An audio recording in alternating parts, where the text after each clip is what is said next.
Salam değerli izleyicilerimiz, hoş gördük her birinizin, her bir vaxtınız xeyir olsun. Rövşən qardaşımızın gözünün əməliyyatı üçün çəkiliş çəkmişdim, paylaşmışdım. Buradan Rövşən qardaşımıza, kömək edən qardaşlarımıza, bacılarımıza öz minnətdarlığımı bildirəm. TikTok'da mənlə birlikdə əziyyət çəkən qardaşlarıma, bacılarıma təşəkkür edirəm. Allah hər birinizdən razı olsun. Mən YouTube'da canlılaşdım. Gözəl qardaşlarımız kömək elədilər. Zahir Sədoğlu 5000 göndərdi sənə qardaş. Eliş Ağcabərdili 1000 rubl göndəribdi. Pərviz Ağcabərdili 10 manat göndəribdi. Elnur Sabirabadlı 2000 rubl göndəribdi. Bakının Şovalan qəsəbəsindən bir bacımız 10 manat göndəribdi. Ufa şəhərindən mənim dostum Qabil 2000 rubl göndəribdi. Təşəkkür edirəm. Və bizim bir gözəl qardaşımız, mənə zəh vurdu ki, Xəqani qardaş, Rövşən qardaşın videosuna baxdım, o sənə pul göndərdi. Amma nə qədər göndərdi deməyəcəm. Nə qədər göndərir? Sənin əməliyyatına nə qədər pul lazımdır? 1200 manat? 1200, 1500 arası belə. Yox, heç sırf əməliyyatı neçə edir? 1200 manat. 1200 manat eləyirlər. Evet. Allah o qardaşımızın canı sağ eləsin. Amin. Amin. Rövşən qardaşımız bilsə sana qədər pul göndərir. 1300 manat. Sağ Allah. Allah kömək olsun.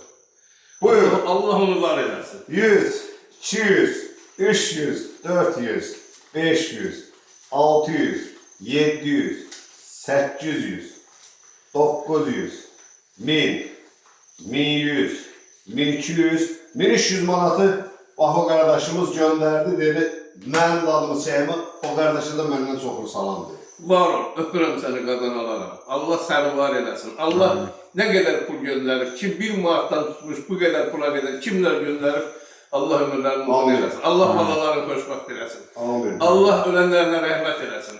Var olun əzizlər. Sənə sağ ol qardaşımız işıqlı bir dünya bəxş elədi. Çox sağ ol, var olun. Sənin arzun nə idi? Oğlunun toyunu görmək. Mənim arzum o idi. Onun toyunda oynamaq və onun bəy kostyumun əynində görmək. O qardaşımız bax ona görə də sağ kömək. Var olsun. Allah onu var eləsin. Sürün dolu olsun mənim gözəl qardaşım. Öpürəm səni. Səni kimi Azərbaycanımızda kaş oğullar çox olar. Vətənpərvər. Özü qürbətdə yaşayır. Ürəyi vətəndən döyünən oğulların qadasını alar.